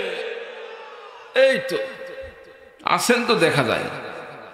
সংখ্যা কম আর বেশি হোক সেটা বিষয় নয়, ইমানি জজবা থাকতে হবে। কি বলেন ঠিক কিনা? আসার পরে অনেকে চলে যাবে, তবে মনে রাখতে হবে প্রকৃতপক্ষে পাক্কা ইমানদার, ইমানে বলে বলিয়ান সে, যে ব্যক্তি শেষ পর্যন্ত থাকবে। চিল্লা বলুন ঠিক কিনা? আল্লাহ তাআলা আমাদের সকলকে কবুল করুন। সকলে বলে আল্লাহুম্মা আমিন। আমার ভাইরা, আমার বন্ধুগণ, যুগে যুগে কাফির মুশরিকরা ইসলামের বিরুদ্ধাচরণ করে গিয়েছে, এখনো পর্যন্ত কাফের মুশরিকরা ইসলামের বিরুদ্ধাচরণ করে যাচ্ছে। পরাজিত শক্তি যারা ইসলামকে পরাজিত করার হাজারো চেষ্টা করেছিল, আলেমদেরকে নির্যাতন করেছিল, আলেমদেরকে জেলে কারাগারে আবদ্ধ রেখে দিনে দিনে অত্যাচার করেছে, জুলুম করেছে, নির্যাতন করেছে, রিমান্ড দিয়েছিল। এমনকি তারা যখন ওযু করার জন্য পানি চেয়েছে, পানির পরিবর্তে তাদেরকে আলেমদেরকে প্রসাব দেওয়া হয়েছিল। পান করার জন্য তৃষ্ণার্ত অবস্থায় যখন আলেমরা পানি চেয়েছিল, পানির পরিবর্তে মুখে প্রসাব করে দেওয়া হয়েছিল। ওই পরাজিত শক্তি আজকে তারা আবারও আমার দেশে প্রবেশ করার জন্য তারা স্বপ্ন দেখতেছে, দেশে আন্দোলন করার জন্য তারা স্বপ্ন দেখতেছে। মহাদেবপুরবাসীর কাছ থেকে একটি জিনিস জানতে চাই, আল্লাহ রাব্বুল আলামিন হাজারো রক্তের বিনিময়ে, আল্লাহ রাব্বুল আলামিন শত শত জীবনের পরিবর্তন, আল্লাহ রাব্বুল আলামিন আপনাকে আমাকে স্বাধীন বাংলাদেশ দান করেছেন, স্বৈরাচার মুক্ত দান করেছেন। এই স্বৈরাচার বাংলাদেশে আর কোনোদিন আসতে না পারুক, বাংলাদেশে আর কোনোদিন স্বৈরাচার জন্মগ্রহণ না করুক, বাংলাদেশে আর কোনোদিন স্বৈরাচার তারা ক্ষমতায় না আসুক। প্রয়োজনে স্বৈরাচারকে দমন করার জন্য যদি 24-এর আন্দোলনের মতো আবারও আপনাকে আমাকে ছাত্রদের সংগ্রামের মাধ্যমে তারা যেভাবে আমার দেশকে স্বাধীন করেছিল, তাদের মতো যদি আবারও ইসলামের পক্ষে রক্ত দিতে হয়, জীবন দিতে হয়, সোনার বাংলাদেশকে স্বৈরাচার মুক্ত রাখতে যদি আপনাকে আমাকে জীবন দিতে হয়, জালেমের বিরুদ্ধে আপনাকে আমাকে রক্ত জীবন দিতে হয়, আল্লাহ রাব্বুল আলামিন আপনাকে আমাকে ঈমান দান করেছেন, আল্লাহ রাব্বুল আলামিন মুমিন হিসাবে আপনাকে আমাকে আপনার আমার জীবন পরিচালনা করার জন্য একটি গাইড বুক দান করেছেন, পবিত্র কোরআনে কারীম। মুসলমানের জন্য আল্লাহ রাব্বুল আলামিন সংবিধান দান করেছেন, পবিত্র কোরআনে কারীম। Islam is the complete code of life. মানুষের জীবন পরিচালনার জন্য পরিপূর্ণ যে বিধান, সেটা হচ্ছে কোরআনে কারীম। আল্লাহ রাব্বুল আলামিন মানুষের জন্য দুনিয়াতে চলতে যে সমস্ত বিধিবিধান দরকার, মানুষের জন্য যে বিচার ব্যবস্থা দরকার, মানুষের জন্য যে সমাজ ব্যবস্থা দরকার, মানুষের জন্য যত নীতি ঢুকিয়ে দিয়েছেন, বলুন সুবহানাল্লাহ। সুতরাং দুনিয়াতে যারা আল্লাহ দেওয়া বিধান বাদ দিয়ে মানব রচিত বিধান দিয়ে সমাজ ব্যবস্থা পরিচালনা করে, যারা আল্লাহ দেওয়া বিধানকে অনুসরণ করতে পারে না, তারা প্রকৃতপক্ষে তারা মুসলমান না, তারা ইমানদার নয়। আল্লাহ দেওয়া বিধান বাদ দিয়ে মানব রচিত বিধানকে যারা পছন্দ করে, মানব রচিত বিধান দিয়ে যারা সমাজ পরিচালনা করে, মানব রচিত বিধান দিয়ে যারা রাষ্ট্র পরিচালনা করে, তারা প্রকৃতপক্ষে মুমিন হতে পারে না, হয় কাফের মুশরিক, নয়তো তারা মুনাফিক। আমার ভাইরা, আমার বন্ধুগণ, এই জন্য যারা কোরআনে কারীম আল্লাহ তাআলা দেওয়া বিধানকে অনুসরণ করে চলবে, আল্লাহর কোরআন মেনে চলবে, আল্লাহর কিতাব আসমানি আল্লাহ পাকের কিতাব সময়ের প্রতি বিশ্বাস স্থাপন করবে, কোরআনে কারীম দিয়ে যারা সমাজ ব্যবস্থা পরিচালনা করবে, কোরআনের প্রতি বিশ্বাস স্থাপন করবে, মুসলমান হবে, আল্লাহ পাক তাদের সম্পর্কে ঘোষণা দিয়ে বলেন, ইয়া ইবাদি লা খাউফুন আলাইকুমুল ইয়াওমা ওয়ালা আনতুম তাহজানুন। আল্লাহ রাব্বুল আলামিন বলেন, ইয়া ইবাদি লা খাউফুন আলাইকুমুল ইয়াওমা ওয়ালা আনতুম তাহজানুন। হে আমার বান্দারা, লা খাউফুন আলাইকুমুল ইয়াওমা, আখিরাতে আল্লাহ পাক মুমিন বান্দাদেরকে বলবেন, আজকে তোমাদের কোনো ভয় নাই। কে বলবেন? আর জনে বলেন, কে বলবেন? আল্লাহ বলবেন, তোমাদের কোন আজকে ভয় নাই, ওয়ালা আনতুম তাহজানুন, তোমাদের চিন্তার কোনো কারণ নেই। হাসরের ময়দানে আল্লাহ পাক বান্দাদেরকে লক্ষ্য করে করে এই কথা বলবেন, কাদেরকে? আল্লাযীনা আমানু বিআয়াতিনা ওয়া কানু মুসলিমিন, যারা আল্লাহর বাণীর প্রতি ঈমান করেছে এবং দুনিয়াতে মুসলমান ছিল। আল্লাহ রাব্বুল আলামিন তাদের সম্পর্কে বলেন, যারা কোরআনের প্রতি ঈমান আনলো এবং মুসলমান ছিল, যারা ঈমানদার ছিল, মুসলমান ছিল, তাদের কোনো ভয় নেই। আখিরাতে আল্লাহ পাক তাদেরকে বলবেন, তোমাদের কোনো চিন্তার কারণ নেই, তোমাদের টেনশনের কারণ নেই। উদখুলুল জান্নাতা আনতুম ওয়া আজওয়াজুকুম তুহবারুন। আল্লাহ বলবেন, বান্দারে যাও, তুমি জান্নাতের মধ্যে প্রবেশ করে নাও। তুমি একা নয়, তোমার সাথে সাথে তোমার পরিবার পরিজন স্ত্রীদেরকে সঙ্গে করে তোমার সাথে জান্নাতে নিয়ে যাও। বলুন সুবহানাল্লাহ। আল্লাহ পাকের কত সুন্দর ওয়াদা। আল্লাহ রাব্বুল আলামিনের কত সুন্দর আপনাকে আমাকে যে উপহার দান করবেন, আপনার দেয়া উপহারটা কতই না সৌভাগ্য পরিচয়, কত নিয়ামত, উত্তম নিয়ামত। আল্লাহ তাআলা জান্নাত দান করলে এর চাইতে বড় আর কিছু হতে পারে? জান্নাতের চাইতে আর বড় কিছু হয় না। আমার ভাইরা, আমার বন্ধুগণ, আর যে সমস্ত বান্দারা কোরআন পাইল, কোরআন পাওয়ার পরে কোরআন মানল না, কোরআন বুঝলো না, কোরআন পড়লো না, কোরআন অনুযায়ী আমল করে চললো না, আমাদের সমাজে অনেক মানুষ আছে কোরআনে কারীম এখনো পড়া শিখে নাই। এরকম লোক আছে না? না, বৃদ্ধ হয়ে গেল, 2 দিন পরে কবরে চলে যাবে, এখনো কোরআন পড়া শিখলো না, কোরআন পড়ার চেষ্টাও করলো না। এমনকি যারা কোরআনে কারীম পড়ে, কোরআনে কারীম বসে, তাদের সাথে কোনো সম্পর্ক নেই, সারা জীবন সে বিরুদ্ধাচরণ করে গেল, আছে না? না, মাদ্রাসায় কোনোদিন যায় নাই, মাদ্রাসায় পড়ে নাই, বাড়ির পাশে মাদ্রাসায় কোরআন তেলাওয়াত হয়, এই জন্য সে আবার সমাজে বিচার দান করে। সকাল হলে ভোর বেলায় দেখা যায় চিল্লা চিল্লি শুরু হয়ে যায়, আমাদের আরামের ঘুম পাড়তে পারে না, ঘুম ভেঙে যায়। আমার ভাইরা, আমার বন্ধুগণ, কত বড় কপাল পড়া হলে এরকম হয়? মুসলমান দাবি করে, ইমানদার দাবি করে, জীবনে কোরআন পড়া শিখলো না, কোরআন পড়লো না, কোরআন পড়লো না, কোরআন পড়া শিখলো না। এমনকি বাড়ির পাশে মাদ্রাসায় কোরআনে কারীম তেলাওয়াত হয়, কোরআনে কারীম তেলাওয়াত সহ্য করতে না পেরে মানুষদের কাছে, সমাজের যারা বিচারক আছে তাদের কাছে আবার বিচার দান করে। বলুন নাউযুবিল্লাহ। যারা কোরআনকে পাইল, কোরআনকে পাওয়ার পরে কোরআন থেকে মুখ ফিরে নিল, কোরআন অনুযায়ী আমল করে চলল না, আল্লাহ পাক তাদের সম্পর্কে বলেন, ওয়া মান আ'রাদা আন যিকরি ফাইন্না লাহু মাঈশাতান দানকান ওয়া নাহশুরুহু ইয়াওমাল কিয়ামাতি আ'মা। যে বান্দা আমার কোরআন থেকে, আমার জিকির থেকে মুখ ফিরে নিল, আয়াতের মধ্যে আল্লাহ তাআলা উল্লেখ করেছেন আন যিকরি, এখানে জিকির দ্বারা উদ্দেশ্য হচ্ছে পবিত্র কোরআনে কারীম। যে বান্দা জিকির থেকে মুখ ফিরে নিল, তার মানে কোরআন থেকে মুখ ফিরে নিল, ফাইন্না লাহু মাঈশাতান দানকা, আমি আল্লাহ পাক তার জন্য সংকীর্ণময় জীবিকার ব্যবস্থা করে রেখেছি। ওয়া নাহশুরুহু ইয়াউমাল কিয়ামাতি আ'মা, আমি আল্লাহ রাব্বুল আলামিন তাকে কিয়ামতের ময়দানে অন্ধ করে উঠাবো। ক্বালা রাব্বি লিমা হাশারতানি আ'মা, সেদিন বান্দা আল্লাহ পাককে লক্ষ্য করে বলবেন, আয় আল্লাহ রাব্বুল আলামিন, কেন আমাকে অন্ধ করে ওঠানো হলো?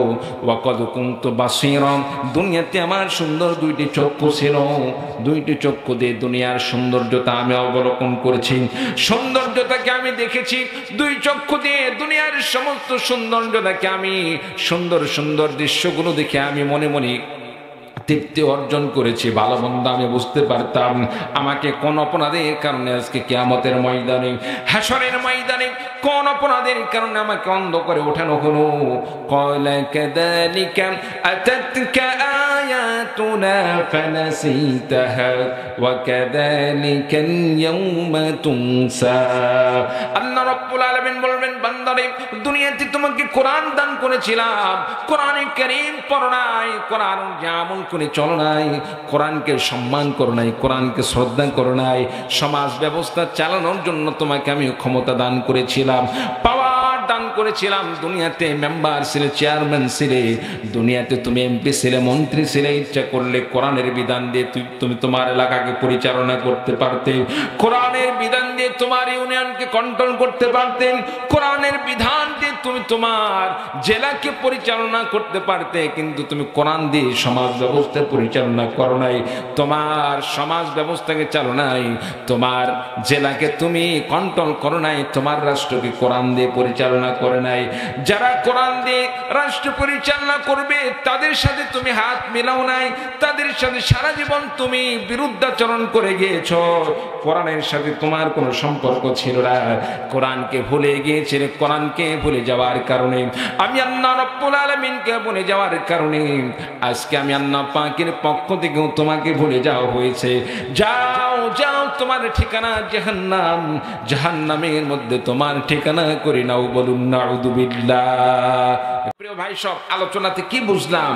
কোরআনের পক্ষ নেওয়ার দরকার আছে না? না, ইসলামের পক্ষে নেওয়ার দরকার আছে না? না, যারা কোরআনের পক্ষে নেবে, ইসলামের পক্ষে নেবে, আলেমদের পক্ষে নেবে, আল্লাহ তাআলা তাদেরকে আখিরাতে হাসরের ময়দানে নাজাত দিয়ে জান্নাতে যাওয়ার ব্যবস্থা করে দিবেন। বলুন সুবহানাল্লাহ।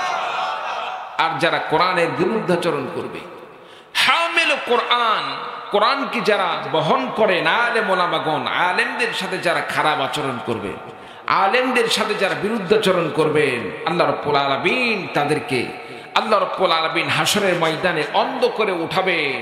আমরা কি অন্ধ হয়ে উঠতে চাই না দুই চক্ষু নিয়ে উঠতে চাই? জোরে বলুন। দুই চক্ষু নিয়ে উঠতে চাই, আল্লাহর জান্নাতে যেতে চাই। রাজি আছি তো ইনশাআল্লাহ? রাজি আছি তো ইনশাআল্লাহ?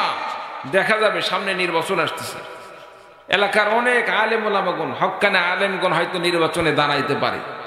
এখন ওয়াজ মোটামুটি নির্বাচনে আগ পর্যন্ত শুনলাম, ওয়াজ শুনতে শুনতে নির্বাচনের যখন সময় চলে আসবে, দেখা যাবে জালেমদের দল ঈমান ক্রয় করার জন্য, আপনার আমার ঈমানকে ক্রয় করার জন্য সামনে 500 টাকা নোট ফেলে দিবে, 1000 টাকা নোট ফেলে দিবে।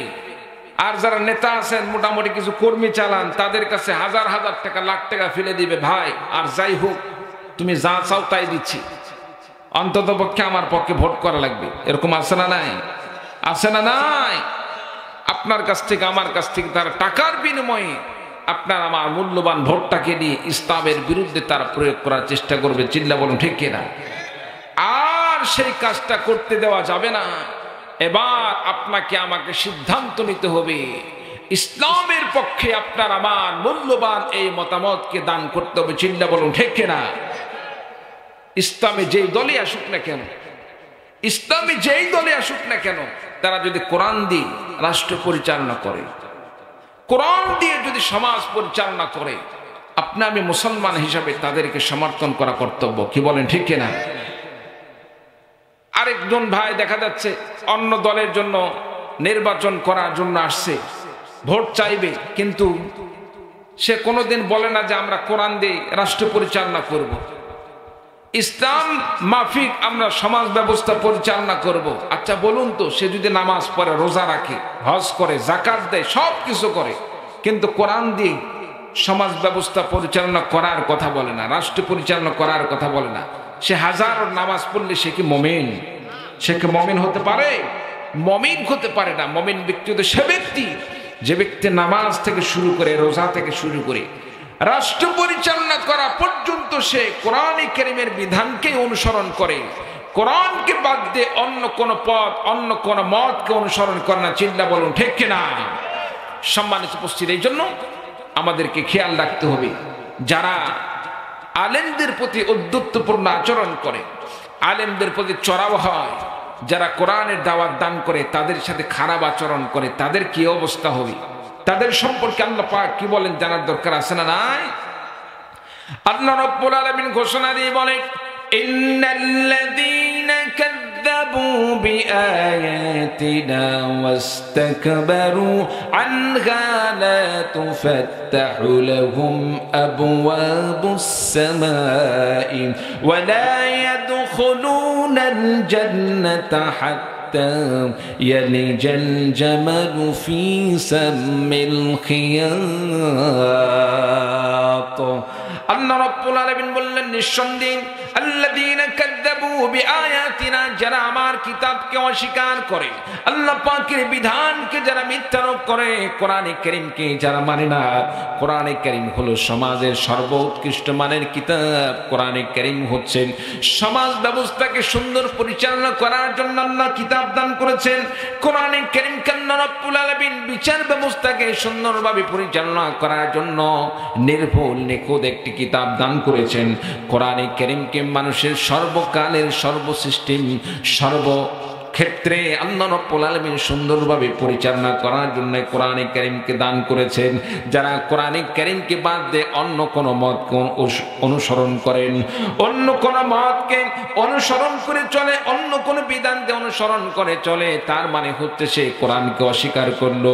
কোরআনকে পাওয়ার পরে কোরআন বাদ দিয়ে অন্য কোনো মতকে অনুসরণ করে চলার নাম হলো কোরআনে কারীমকে অবজ্ঞা করা, কোরআনে কারীমকে অস্বীকার করা।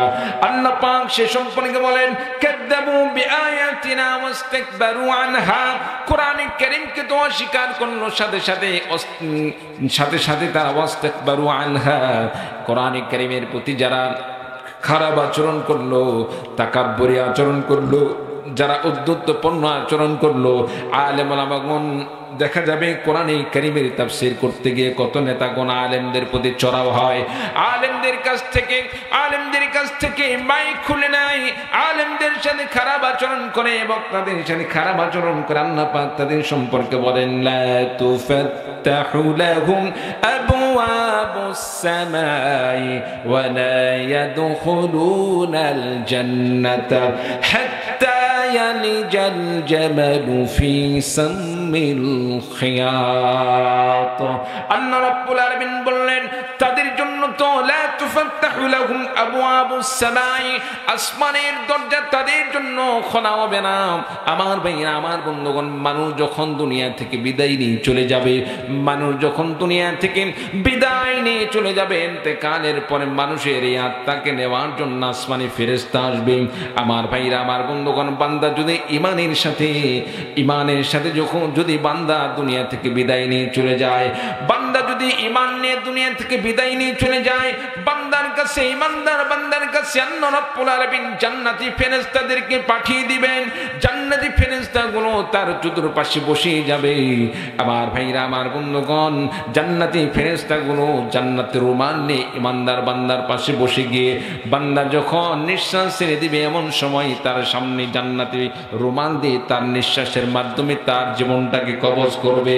এমন ভাবে তার জীবন কবজ হয়ে যাবে, সে কোনো প্রকার সে টের পাবে না।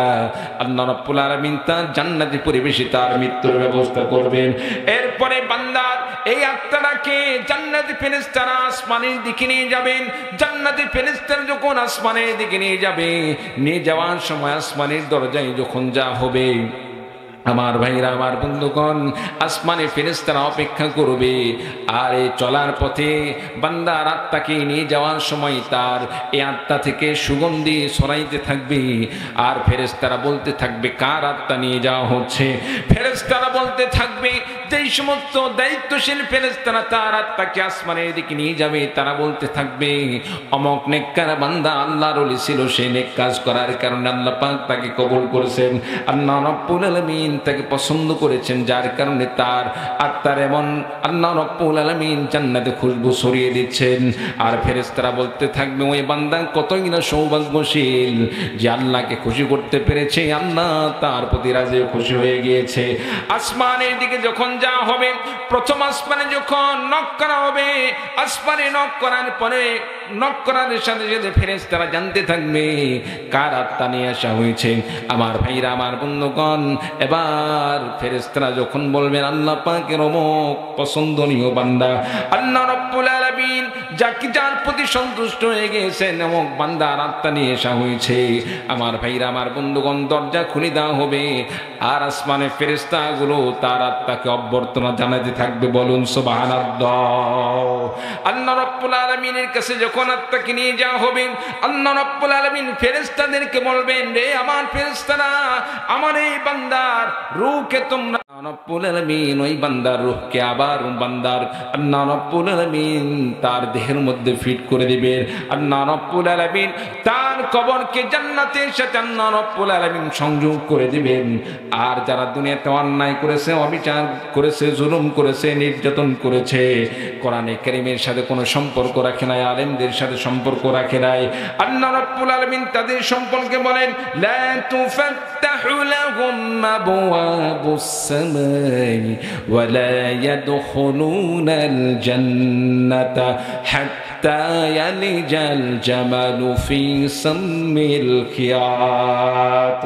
অন্যায়কারী বান্দার যখন রূহকে কবজ করা হবে, জানকে যখন ফেরেশতারা তার দিল থেকে তার শরীর থেকে যখন বের করতে আসবে, আল্লাহ রাব্বুল আলামিন আযাবের ফেরেশতাগুলোকে পাঠাবেন। তার চতুর্পাশে যখন আযাবের ফেরেশতারা দাঁড়িয়ে যাবে, ফেরেশতার চেহারা দেখার সঙ্গে সঙ্গে সে পাগলের মতো হয়ে যাবে, এদিক সেদিক বড় বড় নজর দিয়ে তাকাবে, নিজেকে বাঁচানোর জন্য হাজারো চেষ্টা করতে থাকবে, কিন্তু সেদিন কোনো উপায় থাকবে না। আল্লাহ রাব্বুল আলামিনের এই ফেরেশতাগুলো, আযাবের ফেরেশতাগুলো, জাহান্নামের ফেরেশতাগুলো দুর্গন্ধযুক্ত একটি বস্তা সালার মধ্যে তার আত্মাটাকে ঢুকিয়ে নেবে। ঢুকিয়ে নিয়ে যখন আসমানের দিকে যাওয়া শুরু করবে, যাওয়ার সময় তার এই রূহের আত্মার দুর্গন্ধের কারণে সমস্ত ফেরেশতাগুলো দূরে সরে যাবে আর বলবে, কোন বদনসিব বান্দার আত্মাকে নিয়ে যাওয়া হচ্ছে। আমার ভাইরা, আমার বন্ধুগণ, ফেরেশতারা বলতে থাকবে, অমুক বদনসিব বান্দার আত্মা নিয়ে যাওয়া হচ্ছে।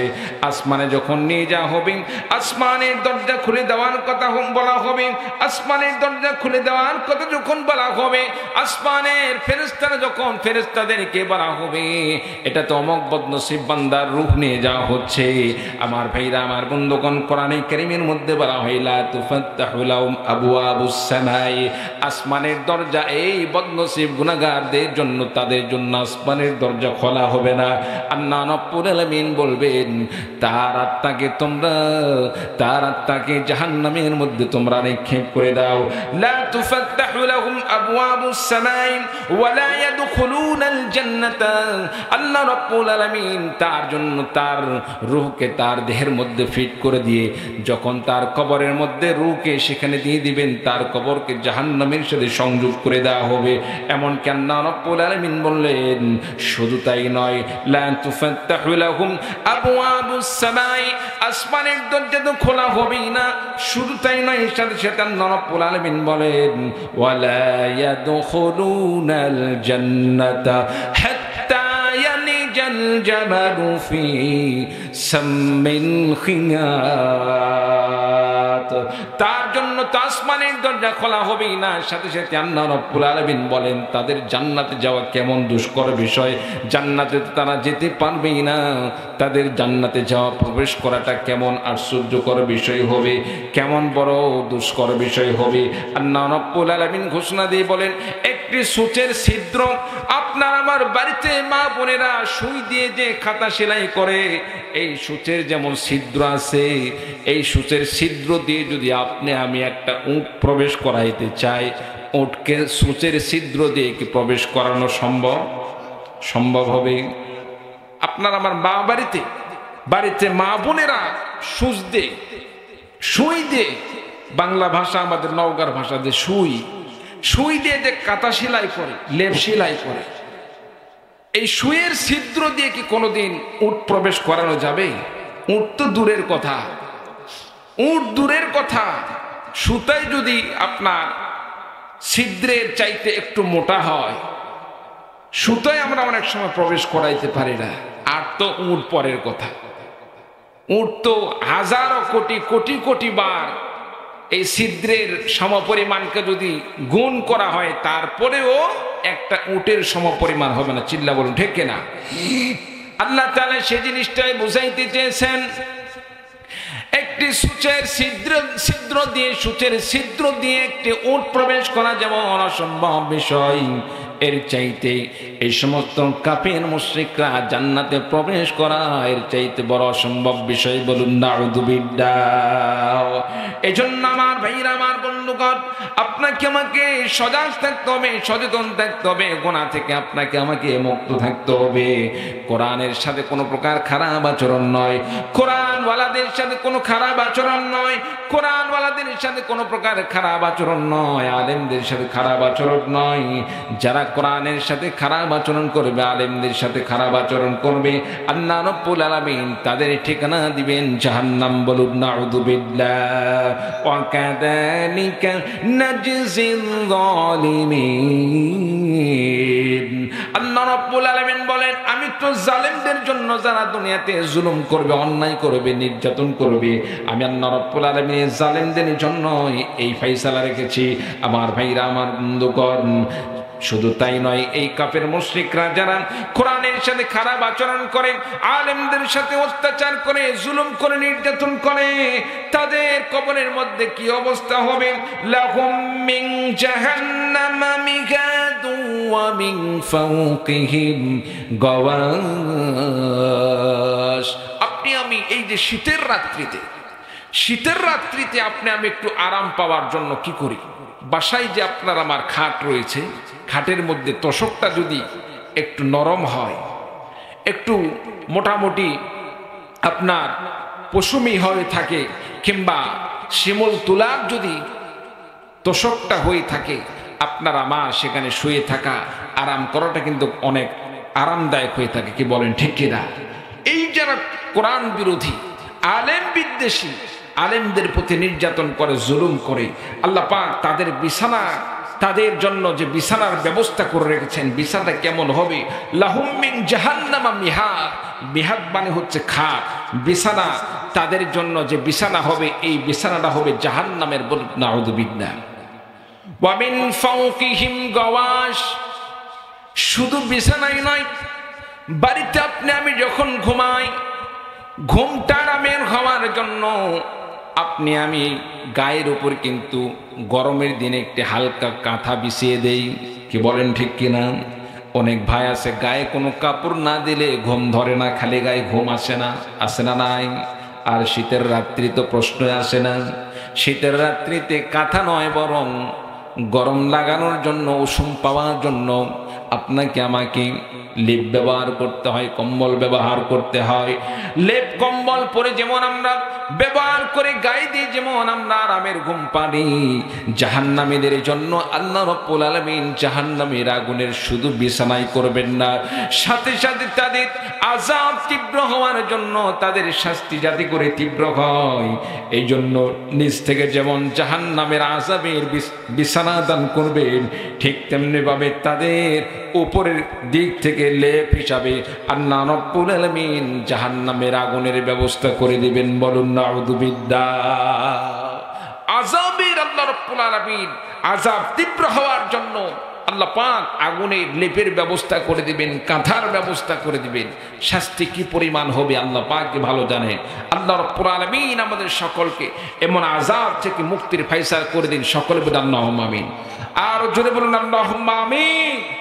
পক্ষান্তরে যারা ঈমানদার, আল্লাহ পাকের প্রতি ঈমান আনয়ন করেছে, ঈমান আনয়ন করে সৎ আমল করে, খারাপ আচরণ করে নাই, মানুষের প্রতি জুলুম করে নাই, অন্যায় করে নাই, নির্যাতন করে নাই, অত্যাচার করে নাই, আল্লাহ রাব্বুল আলামিন তাদের সম্পর্কে কোরআনে কারীমের মধ্যে বলেন, ওয়াল্লাযীনা আমানু ওয়া আমিলুস সালিহাতি লা নুকাল্লিফু নাফসান ইল্লা উসআহা উলাইকা আসহাবুল জান্নাতি হুম ফিহা খালিদুন।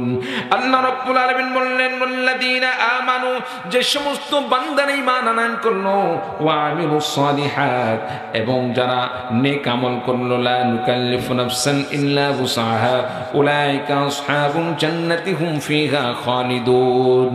এই সমস্ত বান্দারা নেক আমল করার কারণে, ঈমান আনয়ন করার কারণে, উলাইকা আসহাবুল জান্নাতি, তারা হলো জান্নাতের অধিবাসী, তারা জান্নাতের মেহমান, হুম ফিহা খালিদুন। আল্লাহ রাব্বুল আলামিন বললেন, এই জান্নাতবাসীরা যারা দুনিয়াতে নেক আমল করেছে, আল্লাহর প্রতি ঈমান আনয়ন করেছে, আল্লাহ রাব্বুল আলামিন তাদেরকে জান্নাত দান করবেন। বলুন সুবহানাল্লাহ। কার ওয়াদা? জোরে বলেন কার? আল্লাহ পাকের। সম্মানিত উপস্থিতি, আপনি আমি জান্নাত প্রবেশ করলাম। জান্নাতে প্রবেশ করার পরে এই যে দুনিয়াতে আপনি আমি ভালো মানুষ হওয়া সত্ত্বেও, নামাজি হওয়া সত্ত্বেও, সব ঠিক থাকার পরেও অনেক সময় আমাদের পরস্পরের মধ্যে দ্বন্দ্ব হয় কি হয় না? দ্বন্দ্ব হয় কি হয় না? এও নামাজি, আরেকজন নামাজি, এও আলেম, আরেকজন আলেম। দুনিয়ার কোন স্বার্থের কারণে দেখা যাচ্ছে পরস্পরের মধ্যে দ্বন্দ্ব দেখা দিচ্ছে। জান্নাতের মধ্যে গিয়ে যদি আপনিও নামাজ পড়েছেন, আমিও নামাজ পড়েছি, কিন্তু দুনিয়াতে আমাদের দুনিয়াবি কোনো বিষয়ে যদি আপনার আমার মধ্যে দ্বন্দ্ব লেগে থাকে, জান্নাতের মধ্যে গিয়েও যদি আপনি আমি ঘুতাঘুতি শুরু করে রাজনীতি শুরু করি, জান্নাত কি আরামের হবে না কষ্টের হবে? জোরে বলেন, কষ্টের হবে। আল্লাহ বলছেন জান্নাত হবে আরামের। আর আপনি আমি যদি জান্নাতে গিয়ে যদি এইরকম একজন আরেকজনকে দেখার সাথে সাথে জ্বলা পড়া শুরু হয়ে যায়, একজন আরেকজনকে দেখার সাথে সাথে যদি মন খারাপ হয়ে যায়, সে জান্নাতে থেকেও কোনো শান্তি হবে না। সুতরাং জান্নাতবাসীদের কি অবস্থা হবে? আমার ভাইরা, আমার বন্ধুগণ, জান্নাতবাসীরা জান্নাতে যাওয়ার আগে পুল সিরাত পার হওয়ার পরে আল্লাহ রাব্বুল আলামিন সেখানে একটি ঝর্ণার ব্যবস্থা রাখবেন। প্রত্যেকটা মুমিন বান্দাদেরকে আল্লাহ রাব্বুল আলামিন সেই ঝর্ণার পানিতে গোসলের ব্যবস্থা করবেন। আল্লাহ রাব্বুল আলামিন গোসলের ব্যবস্থার পরে আল্লাহ রাব্বুল আলামিন ঘোষণা দিয়ে বলেন, ওয়া নাযা'না মা ফি সুদুরিহিম মিন গিল্লিন তাজরি মিন তাহতিহিমুল আনহার।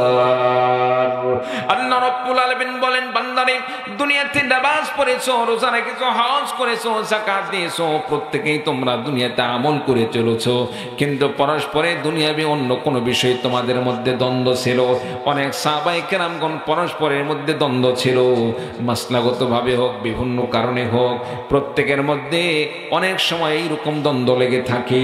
দুনিয়া থেকে যখন বিদায় নিবা, বিদায় নেওয়ার পরে হাজারো দ্বন্দ্বের পরে যখন তুমি জান্নাতের মধ্যে প্রবেশ করবা, জান্নাতের মধ্যে প্রবেশ করার পরে বান্দা, জান্নাতের মধ্যে প্রবেশ করার পরে যখন তোমার অন্তরের মধ্যে এইরকম হিংসা থাকবে, তোমাদের মধ্যে দ্বন্দ্ব থাকবে, দ্বন্দ্ব থাকার কারণে এটা তোমাদের জন্য অনেক কষ্ট করা লাগবে, যার কারণে আমি আল্লাহ রাব্বুল আলামিন তোমাদের অন্তর থেকে হিংসা দূর করে দিব। বলুন সুবহানাল্লাহ।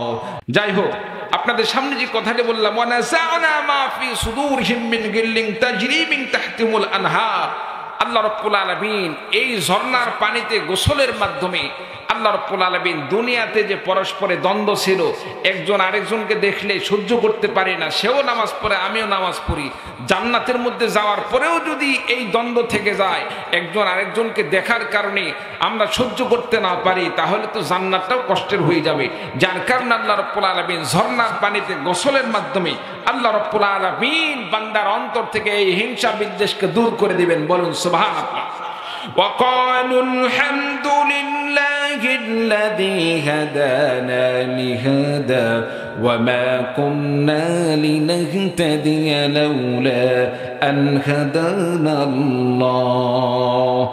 আর সে সময় বান্দারা যখন তাদের অন্তর থেকে হিংসা বিদ্বেষ শেষ হয়ে যাবে, জান্নাতের মধ্যে প্রবেশ করবে, জান্নাতের মধ্যে প্রবেশ করার পরে বান্দা এবার আল্লাহ পাকের প্রশংসা করতে গিয়ে, বান্দা আল্লাহ রাব্বুল আলামিনের প্রশংসা করতে গিয়ে বলবেন, আল্লাযী হাদানা লিহাদা, যিনি আমাদেরকে হেদায়েত দান করেছেন, ওয়া মা কুন্না লিনাহতাদিয়া, আমরা তো মূলত হেদায়েত প্রাপ্ত ছিলাম না, লাউলা আন হাদানাল্লাহ, আল্লাহ যদি আমাদেরকে হেদায়েত না দান করতেন আমরা হেদায়েত পেতাম না।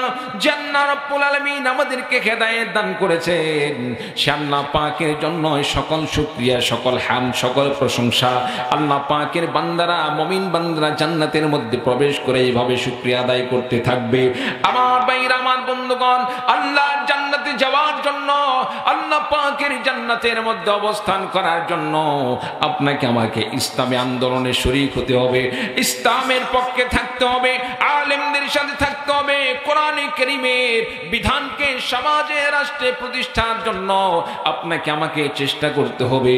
কোরআনে কারীমকে রাষ্ট্রে আল্লাহ রাব্বুল আলামিনের এই জমিনে প্রতিষ্ঠার জন্য সংসদ থেকে কোরআনে কারীমের বিধান দিয়ে রাষ্ট্র পরিচালনা করার জন্য যদি আপনাকে আমাকে রক্ত দিতে হয়, জীবন দিতে হয়, আল্লাহর জমিন, আল্লাহর দিন প্রতিষ্ঠা করার জন্য কোন কোন ভাই রক্ত জীবন দিতে প্রস্তুত আছেন? দুহাত তুলে আল্লাহ তাআলাকে দেখিয়ে দিন। লিল্লাহি তাকবীর। আল্লাহ পাক আমাদের সকলকে কবুল করুন, সকলরা আল্লাহুম্মা আমিন। ওয়া আখিরু দাওয়ানা আলহামদুলিল্লাহি রাব্বিল আলামিন।